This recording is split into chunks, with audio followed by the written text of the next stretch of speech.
그리고 역사, 인간의 이제 삶의 역사 이래 가장 큰 사건이 있다면 다른 사건보다도 예수님이 죽으시고 3일 만에 다시 살아나셨다는 것, 부활하셨다는 것, 이것이 가장 큰 역사 이래로 큰 사건입니다. 아멘. 왜냐하면 이 세상에 어떤 사람도 죽음 가운데 살아난 사람은 한 사람도 없어요.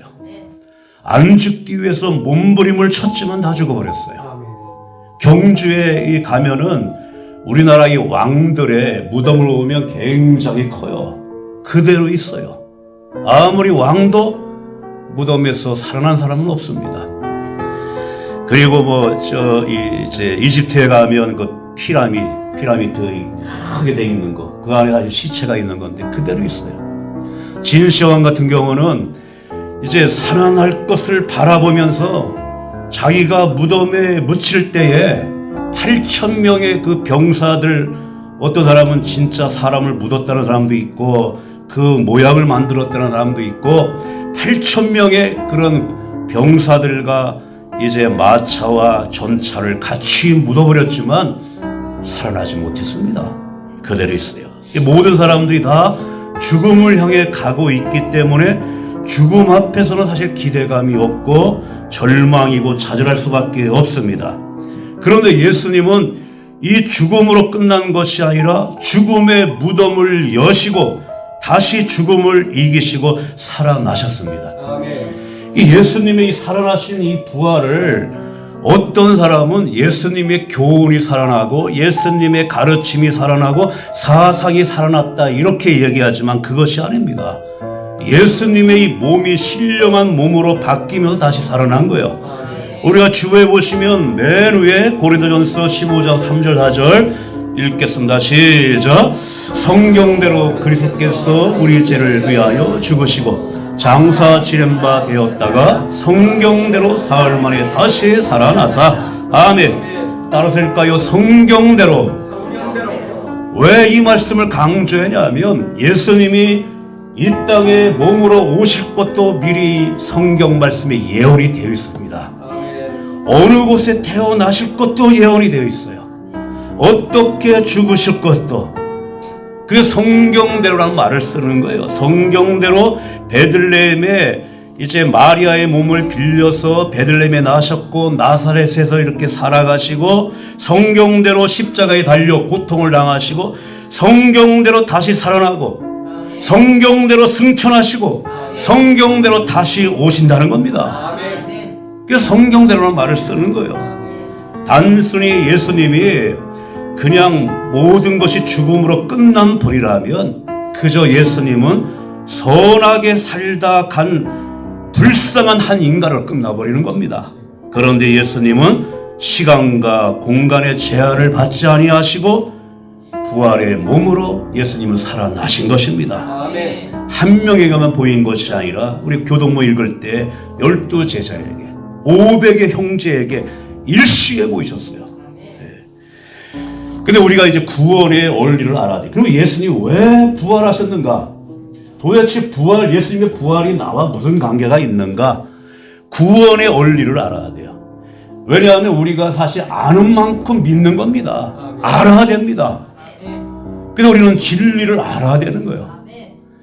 구원이라고 하는 것은 말 그대로 건져주는 겁니다. 물에 떠내려가는 사람을 누가 안 건져주면은 그 사람은 죽어요. 그런데 예수님이 오셔서 우리를 구원한 것은 죄 가운데 구원하신 거예요. 아멘. 사람이 죄를 범함으로 인해서 온 것이 뭐가 왔냐면 죽음이 온 겁니다. 죽음이. 정령 죽으리라. 죽음이 오고 이 땅에서 모든 것은 엉겅퀴와 가시나무가 막 자라게 됐어요. 모든 관계가 다 끊어져 버렸습니다. 우리가 주부에 보시면 위에서 두 번째 창세기 3장 18절 시작. 땅이 내게 가시덤불과 엉겅퀴를 낼 것이라. 아멘. 가시덤불과 엉겅퀴를 땅만 내는 것이 아니라 죄 때문에 살아가면서 인간 관계가 서로 가시처럼 찔리고 상처받고 아픔 주고 이 모든 것이 죄 때문에 그래요. 죄 때문에. 이 죄로부터 우리를 건져내 주시기 위해서는 죄 때문에 죽음이 왔기 때문에 예수님은 죄 때문에 건져주기 위하여 죽을 수 있는 몸으로 오신 거예요.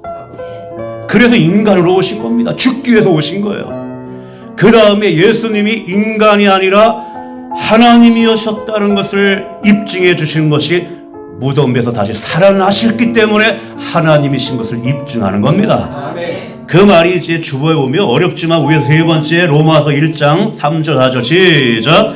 육신으로는 다윗의 혈통에서 나셨고 성결의 영으로는 죽은 자를 가운데서 부활하사 능력 하나님의 아들로 선포되셨으니 곧 우리 주 예수 그리스도이시니라. 아멘. 이 말은 이제 육신으로 오셨고 그분은 부활하심으로 하나님인 것을 우리에게 보여주셨다, 이 말씀입니다. 그래서 예수님을 믿어야 되는 거예요. 아멘. 우리가 요절 말씀 맨 밑에 한번 읽겠습니다. 요한복음 3장 16절 시작. 하나님이 세상을 이처럼 사랑하사 독생자를 주셨으니 이는 그를 믿는 자마다 멸망하지 않고 영생을 얻게 하려 하십니다. 예수님을 영접하고 예수님을 믿어야지 영생 구원을 받을 수가 있다는 거예요. 이게 구원의 원리입니다. 이걸 여러분들이 아셔야 돼요. 그래서 예수님이 이 살아나신 것은 예수님 개인적인 사건이 아니에요. 모든 인류, 예수님을 믿고 영접하는 자들에게 영원한 생명을 주시고자 하시는 하나님의 은총의 사건입니다. 예수님이 종종 따라다니는 제 아들과 많은 사람들에게 얘기했어요. 내가 죽고 다시 살아나리라. 그거를 듣는 사람들은 건성건성 들었어요. 어떻게 예수님이 그렇게 고난 받으시고 십자가에 죽을 수가 있는가? 또 예수님이 어떻게 인간으로만 본 거죠. 인간이 어떻게 죽으면 끝나지 어떻게 살아날 수가 있을까? 건성건성 들었어요. 그러니까 오늘도 부활의 아침에 여인들에게 천사들이 하는 말씀이 예수님이 그렇게 하신 말씀을 왜 너희들이 왜 기억하지 않았느냐. 그게 7절 말씀이에요. 예수님이 죄인의 손에 넘겨져 십자가에 못 박혀 제3일에 다시 살아나야 하리라 그렇게 말씀해 주었는데 왜 너희들이 이 말씀을 마음에 두지 않고 믿지 않았는가.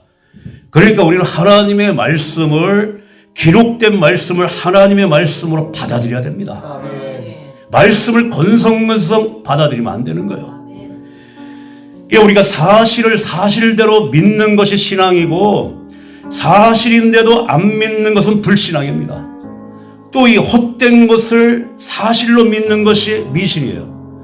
우리는 사실을 사실로 믿는 것입니다. 성경대로 믿는 것입니다.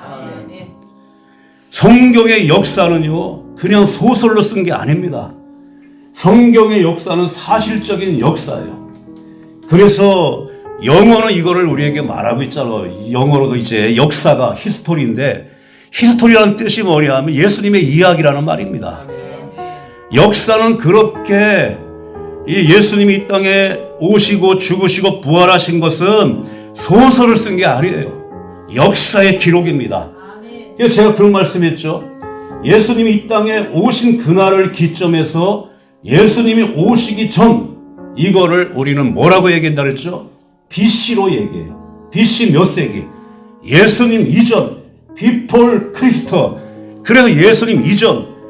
지금 여러분들 2026년을 지금 살아가고 있습니다.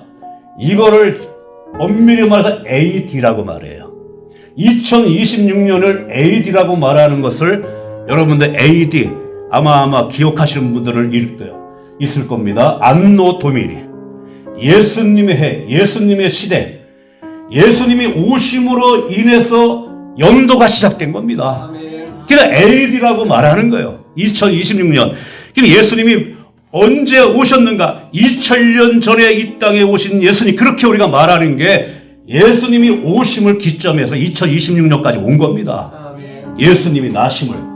그래서 예수님이 이 땅에 오신 거는 소설이 아니라 역사적인 사건이라는 거예요.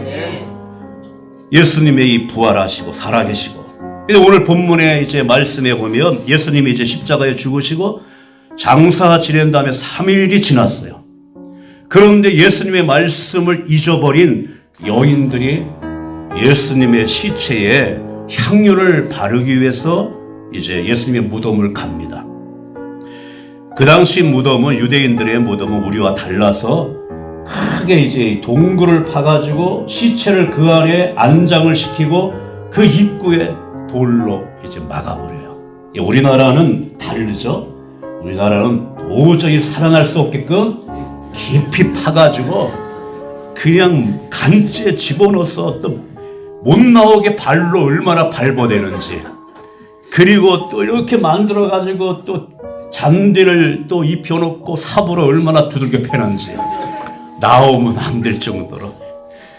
어떤 이제 부인이 남편이 죽어가지고 이제 그 안장 그 무덤에 이제 집어넣는데, 나도 따라서 죽겠다고, 나도 죽겠다고 막 그냥 같이 죽는다고 막 그렇게 이제 울고 난리인데, 그만 이 아내가 그만 미끄러져가지고 한바트면 그 옆에 사람이 딱 붙잡았어요.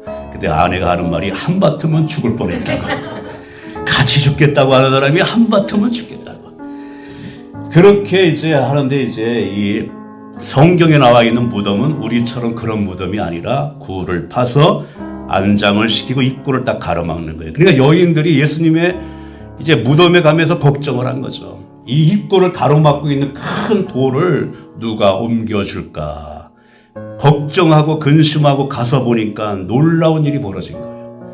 예수님의 무덤을 가로막고 있던 돌 이제 입구 그 돌이 옆으로 이제 밀려나고 열려져 있는 겁니다. 들어가서 보니까 예수님의 시체가 어디론가 사라지고 없는 겁니다.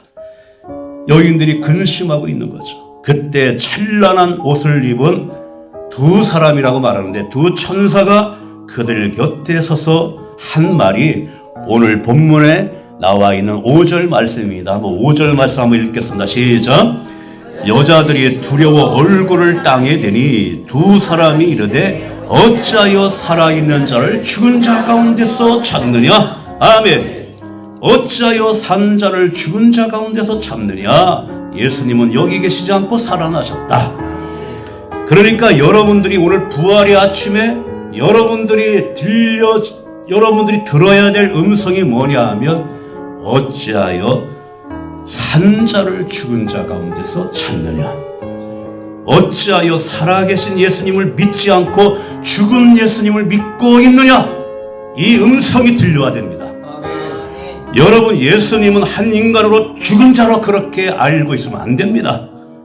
어찌하여 살아나신 분을 너희들이 죽은 자로 그렇게 믿고 있느냐.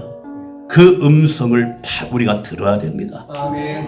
예수님은 살아나셨습니다. 아멘. 산자입니다. 그러니까 우리가 지금 예수님 앞에 나오고 예수님을 예배하고 있는 것은 살아있는 분한테 하고 있다는 겁니다. 아멘. 죽은 분한테 하고 있는 게 아니에요. 죽은 자 앞에 예배하는 것은 우상숭배입니다. 살아있는 예수님을 만나야, 믿어야 우리도 산자가 되어지고 우리가 구원받았다는 은총을 받을 수가 있는 겁니다. 아멘. 우리가 주에 오시면 위에서 네 번째 고린도서 15장 17절 시작. 그리스도께서 다시 살아나신 일이 없으면 너희의 믿음도 떼고 너희가 여전히 죄 가운데 있을 것이요. 아멘. 주님이 다시 부활하심을 통해서 내 믿음이 살아있는 믿음이 된 거고, 내가 죄사함 받았다는 것이 확증된 은혜를 받은 겁니다. 때때로 우리는 자기 자신을 바라보면서 실망하고 좌절하고 낙심할 때가 있어요. 왜냐하면 내 자신을 죽은 자 가운데서 찾기 때문에 그래요. 죽은 자 가운데서 내 자신을 자꾸 찾으면 실망과 낙심뿐입니다. 우리는 산자입니다. 살아계신 예수님을 믿는 자들은 산자예요. 살아있는 자입니다. 루터라고 있어요. 루터. 이 얘기가 유명한 얘기인데, 이제 신부예요. 천주교. 교황을 향해서 도전을 했어요. 그럴 적에 교황의 압력이 너무나 강하게 오니까 이제는 자기가 힘을 쓸 수 없으니까 루터가 책상에 앉아가지고 이렇게 실망과 좌절하고 있어요. 그럴 적에 방문에 자기의 아내가 들어오는데 상복을 입고 들어오는 거예요. 그래서 깜짝 놀래가지고 왜 상복을 입었냐고, 누가 죽었냐고. 그러니까 루터의 아내가 하는 말이 당신이 믿는 하나님이 죽었다고. 살아계시면 당신 왜 이렇게 절망에 빠질 수가 있느냐고. 당신이 절망하는 것은 당신이 믿고 있는 예수님이 죽었다는 거 아니에요. 얼마나 이게 지혜로운 겁니까? 우리는 살아계신 주님을 믿고 있는 거예요. 우리는 산자입니다.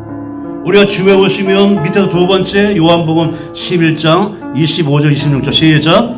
예수께서 이르시되 나는 부활이요 생명이니 나를 믿는 자는 죽어도 살겠고 무릇 살아서 나를 믿는 자는 영원히 죽지 아니하리라. 아멘. 우리는 산자입니다. 이제 앞으로 주님이 다시 오마 약속하셨기 때문에 그때도 우리는 산자로 다시 일어나는 거예요. 지금의 이 모습이 아닙니다. 완전히 바뀌어진 모습이에요. 썩을 몸이 썩지 않는 몸으로 죄짓고 타락하고 욕된 몸이 영광스러운 모습으로 병들고 정말 탄식하고 괴로워하는 모습이 아니라 약한 자가 아니라 강한 몸으로 이렇게 바뀌어져서 부활하는 겁니다.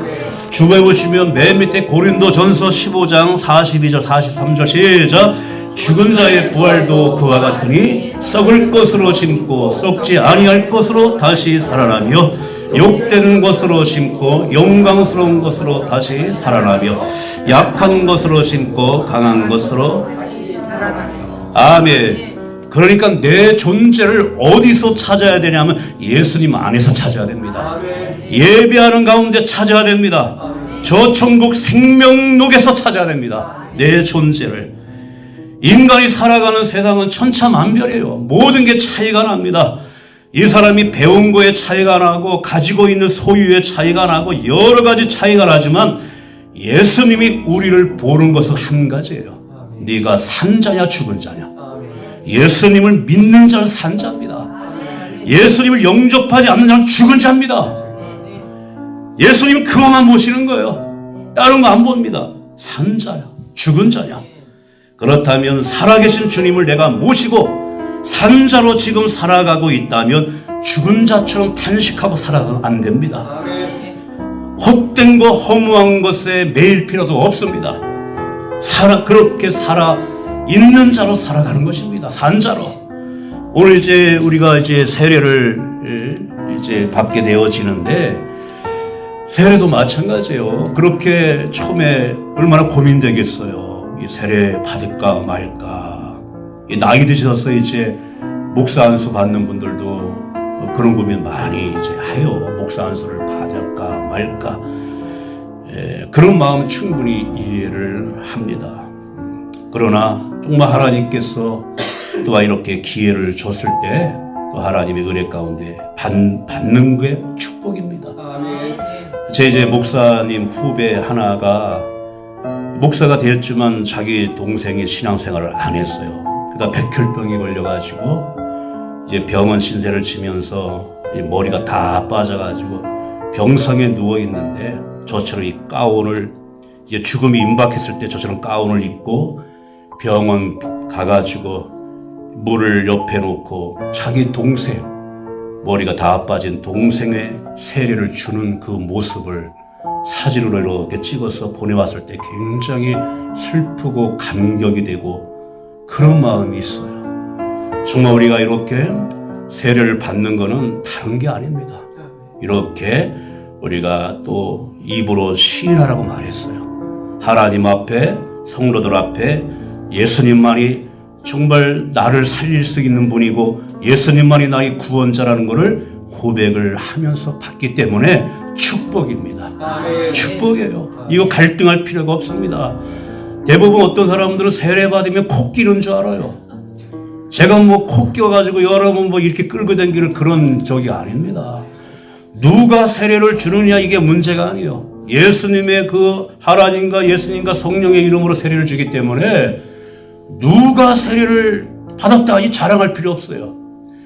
자랑하게 되면 우리 나영이처럼 훌륭한 목사님한테 세례 받은 자 없어요. 옛날에 그 문화부 장관 그 목사님한테 받았어요. 문화부 장관. 제가 시골 갔을 적에 그때 가끔씩 제가 전도사라 이제 와가지고 집례를 해주는 그 장로님의 형이 전상천 그 목사님인데 저는 몰랐어요.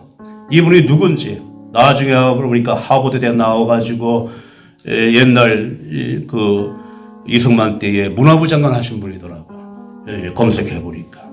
그분한테 받았어요. 누군지도 모르고 이제 받았는데 그분이더라고요. 그러니까 누가 줬느냐 이게 중요한 것이 아닙니다. 주님의 이름으로 받는 겁니다. 예, 그렇게 우리가 예수님이 부활하시고 산자가 되었으면 부활 생명 가지고 우리는 살아가는 겁니다. 부활 생명 가지고 예수님이 우리를 위해서 부활하신 것은 예수님의 이제 그 어떤 역사적인 부활이고, 다시금 예수님이 다시 오시마 약속하셨을 때에 모든 사람들이 다시금 맞이하는 종말적인 부활도 있고, 그러나 지금 우리가 부활 생명으로 하루하루를 살아가야 될 현세적인 부활을 가지고 살아가야 돼요. 매일매일 연습을 해야 됩니다. 우리가 잠자고 아침에 일어나면 살았다, 예수님의 생명으로 살았다, 이렇게 고백하는 것이 연습입니다. 그렇게 힘들고 어렵지만 오늘도 또 주의절에 나왔을 때 내가 살았다, 그렇게 자꾸 연습하는 겁니다. 왜냐하면 이 세상에서 가장 힘든 사람이 누구냐 하면 마음을 내가 맞추면서 살아가는 것만큼 힘든 게 없어요. 마음 맞는 사람과 함께 살아가는 것이 그게 얼마나 이게 복이고, 마음 맞지 않는 사람과 맞추며 살아가는 것이 힘든데, 우리가 장차 예수님과 함께 영원히 살아가는데, 예수님과 함께 살아가려면 예수님 굉장히 거룩하고 위로우신 분이기 때문에, 그래서 육체를 가지고 있는 동안에는 주님의 은혜를 많이 받아야 됩니다. 주님을 많이 사랑해야 돼요.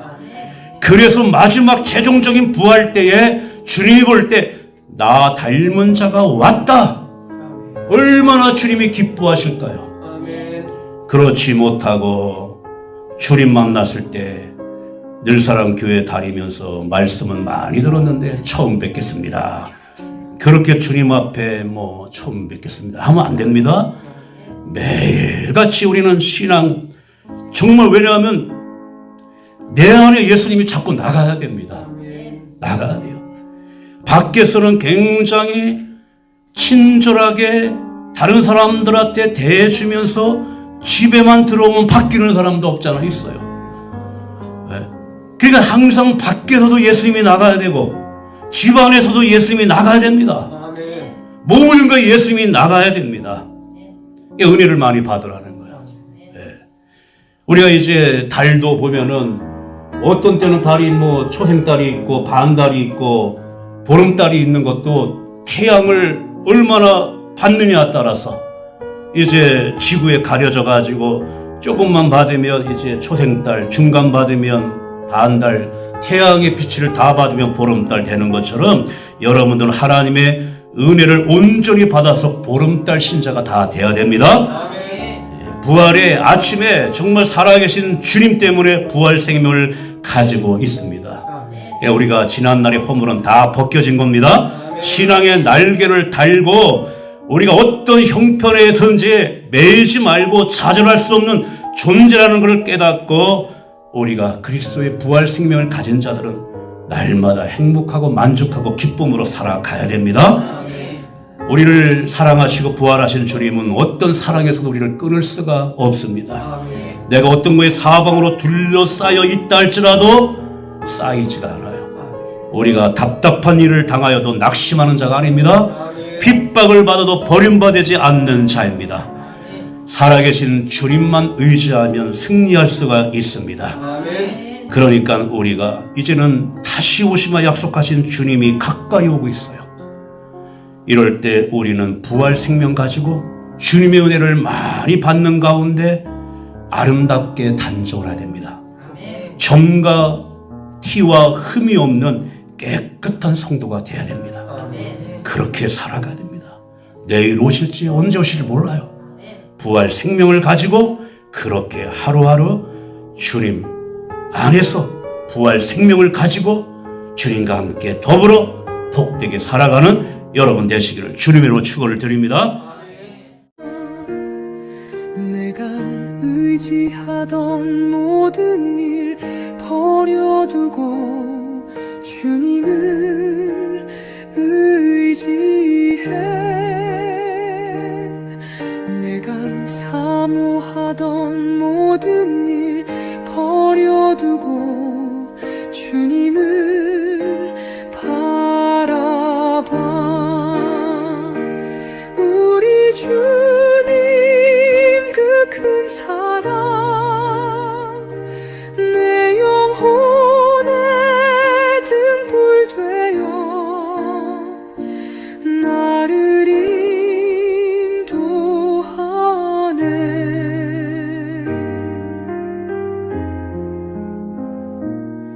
내가 자랑하던 모든 일 버려두고 겸손한